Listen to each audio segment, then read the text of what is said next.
Pada zaman dahulu, ada sebuah wilayah yang dipimpin oleh seorang raja yang sangat kejam. Raja itu memiliki kekuasaan mutlak, luas, dan tak terbatas. Ia memerintah dengan tangan besi, menggunakan segala cara untuk menundukkan rakyatnya, termasuk kekuatan militer dan kekerasan. Raja itu tidak segan-segan menjatuhkan hukuman berat, seperti penyiksaan dan eksekusi mati, demi menakut-nakuti rakyatnya agar tetap patuh dan tidak berani memberontak. Raja ini tidak hanya menguasai tanah dan pemerintahan, tetapi juga mengklaim dirinya sebagai Tuhan. Siapapun yang tidak mengakui klaim tersebut akan disiksa atau bahkan dibunuh. Pada masa sekarang, di era modern ini, kita mungkin menganggap cerita ini sebagai mitos atau legenda belaka. Tetapi sebenarnya kisah ini benar-benar terjadi. Itu adalah kisah tentang Raja Namrud, yang hidup sekitar 2275 sebelum Masehi sampai 1943 sebelum Masehi di wilayah Babilonia, sebuah kerajaan yang berdiri di tengah padang pasir Mesopotamia yang kini menjadi bagian dari Irak. Di tengah kerajaan Babilonia yang sedang tumbuh pesat, berdirilah Menara Babel, sebuah menara yang menjulang tinggi dan menjadi simbol kekuasaan dan kebesaran Namrud. Menara tersebut dibangun dengan tujuan untuk mencapai langit dan mengklaim kekuasaan setinggi kekuasaan Tuhan. Kisah ini akan membawa kita pada perjalanan yang menegangkan, dari puncak kejayaan Namrud hingga kejatuhannya yang tragis. Sebelum saya melanjutkan kisahnya, mohon tonton video ini sampai selesai, agar tidak ada kesalahpahaman dalam memahami isi cerita, serta bantu channel ini semakin berkembang dengan cara subscribe, like, serta berikan komentar positif. Jangan lupa tuliskan hajat dan doa Anda di kolom komentar agar kita dapat mengaminkan bersama-sama. Semoga Allah segera mengabulkan semua doa dan hajat kita. Amin ya rabbal alamin. Jarang orang yang tahu bahwa Namrud sebenarnya adalah keturunan dari Nabi Nuh alaihissalam. Ia merupakan putra dari Kanaan, cucu dari Kus, cicit dari Ham, dan keturunan langsung dari Nabi Nuh. Namun sejak lahir, Namrud tidak memiliki hak untuk menjadi raja atau penguasa. Ia dikenal sebagai sosok yang licik, manipulatif, dan penuh tipu daya. Meski demikian, ia memiliki ambisi besar dan bekerja keras untuk mencapai tujuannya. Dengan licik dan tipu daya, Namrud berhasil merebut kekuasaan di Babilonia. Ia menguasai wilayah yang luas dan menjadi salah satu penguasa terkuat pada masanya. Penduduk Babilonia yang sebagian besar bekerja sebagai petani, pedagang, dan pengrajin hidup dalam ketakutan di bawah pemerintahannya. Sementara itu, banyak yang dipaksa menjadi budak, hidup dalam penderitaan tanpa akhir, karena hasil kerja keras mereka dirampas oleh penguasa yang tidak memiliki belas kasihan. Namrud dikenal sebagai raja yang sombong dan zalim. Ia adalah salah satu dari beberapa raja yang pernah mengklaim dirinya sebagai penguasa atas seluruh bumi. Bahkan, ia adalah orang pertama yang secara terang-terangan menyatakan dirinya sebagai Tuhan dan memakai mahkota di kepalanya sebagai simbol kekuasaan ilahinya. Lebih jauh, Namrud juga dikenal mempelajari ilmu sihir yang dilaknat oleh Allah, dan ia adalah salah satu pelopor penyebaran ilmu hitam di kalangan umat manusia. Menara Babel yang dibangun Namrud menjadi salah satu karya arsitektur terbesar pada masanya. Menara ini dikenal sebagai salah satu dari 7 keajaiban dunia kuno. Dengan tinggi yang diperkirakan mencapai 91 meter, menara ini dibangun dari batu bata yang dipanggang dan disatukan dengan aspal dan memiliki tangga spiral yang mengelilingi eksteriornya. Dari puncak menara, orang dapat melihat pemandangan luas dari kota Babilonia dan sekitarnya. Namun, Menara Babel bukan hanya simbol kekuasaan Namrud, melainkan juga simbol kesombongan dan penentangannya terhadap Allah. Menara Babel dihiasi dengan berbagai macam ornamen dan relief yang menggambarkan kejayaan Namrud serta dewa-dewa yang disembahnya.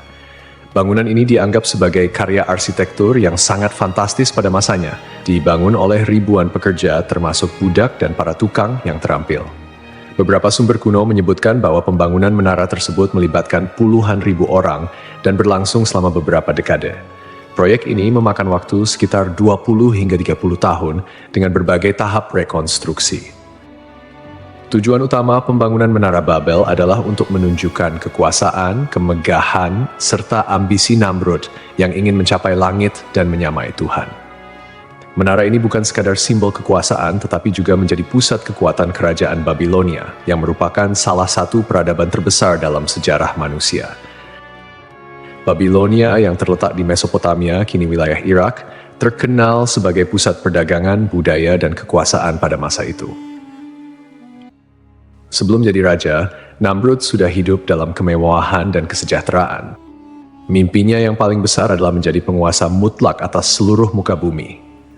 Namrud, yang dikenal ambisius dan kejam, tak segan-segan membunuh siapa saja yang dianggap sebagai ancaman bagi kekuasaannya. Pada suatu hari, Namrud mendengar seorang pria berbicara tentang bagaimana kekuasaannya akan runtuh. Pria itu dikatakan berpakaian serba hitam dan menantang otoritas Namrud. Merasa diremehkan, Namrud memerintahkan pengawalnya untuk membunuh pria tersebut beserta para pembantu wanita yang mendengar perkataan pria itu. Perintah tersebut segera dilaksanakan.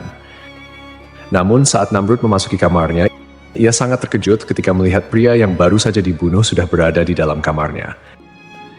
Namrud dengan marah bertanya, "Siapa kamu?" Pria itu kemudian menjawab, "Aku adalah penguasa cahaya." Ia kemudian memanipulasi Namrud dengan menawarkan kekuatan besar. Tetapi sebagai gantinya, Namrud harus bersujud kepada iblis. Namrud yang tergila-gila dengan kekuasaan, setuju untuk menjual jiwanya kepada setan demi mendapatkan pengaruh yang lebih besar. Iblis mengajarkan Namrud segala macam ilmu sihir dan cara untuk menjadi penguasa yang paling hebat.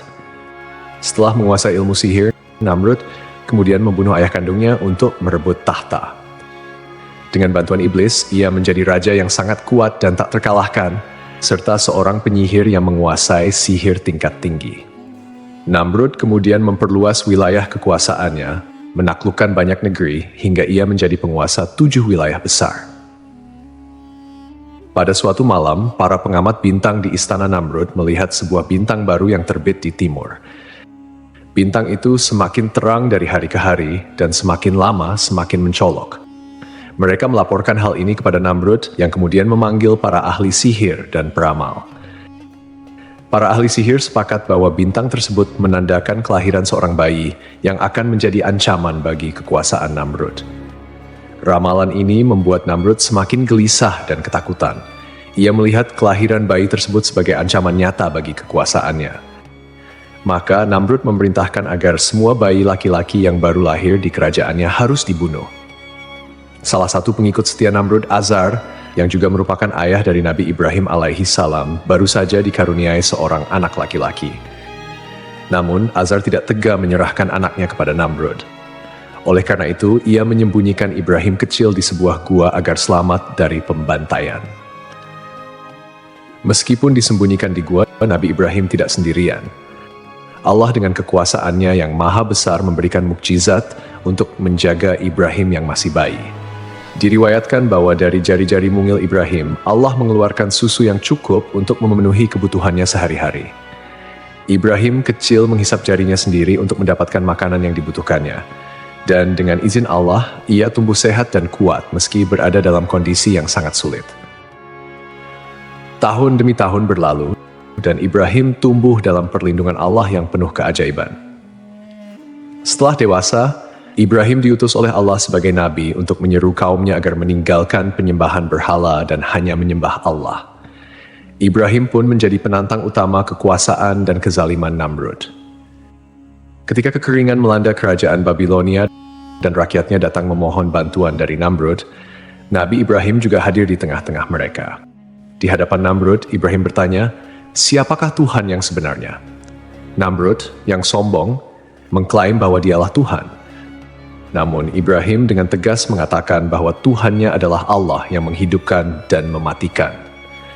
Namrud menentang Ibrahim dengan mengatakan bahwa ia juga bisa menghidupkan dan mematikan dengan cara membebaskan seorang tawanan dan membunuh tawanan lainnya. Ibrahim kemudian menantangnya, "Jika kamu memang Tuhan, buatlah matahari terbit dari barat."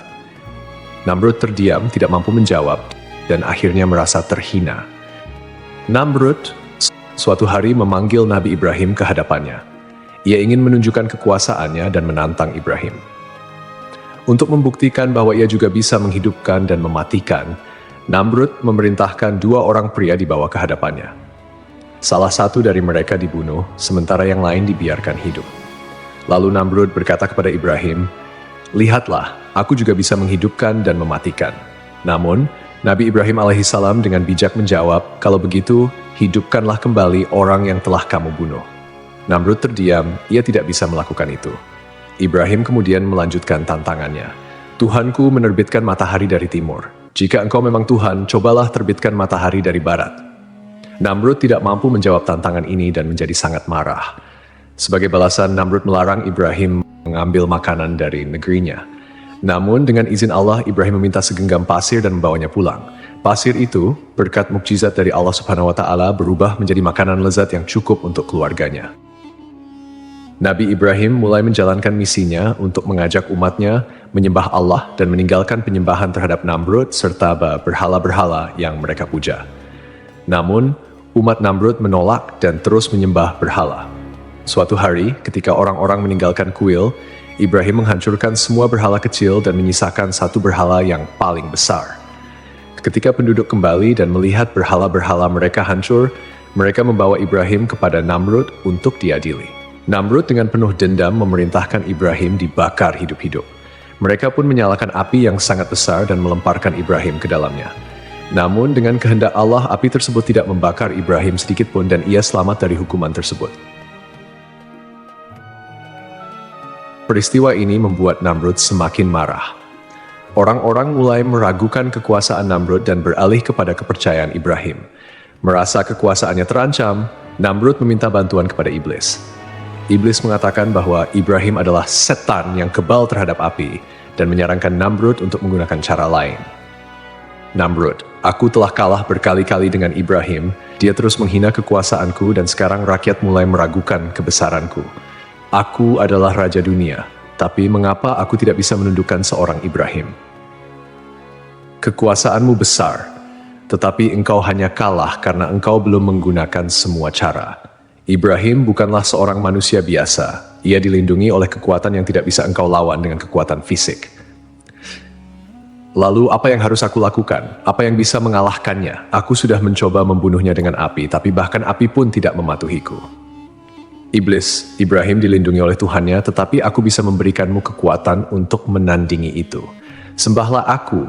Akulah yang bisa memberimu kekuatan sihir, kekuatan untuk mengendalikan segala hal di dunia ini. Bersama kita bisa menghancurkan Ibrahim. Mengapa aku harus menyembahmu? Bukankah aku adalah Tuhan di atas segala Tuhan? Engkau mengklaim demikian, tetapi lihatlah dirimu. Engkau tidak bisa mengalahkan Ibrahim. Aku akan memberikanmu kekuatan yang tidak engkau miliki. Sebagai gantinya, engkau harus menyerahkan dirimu kepadaku.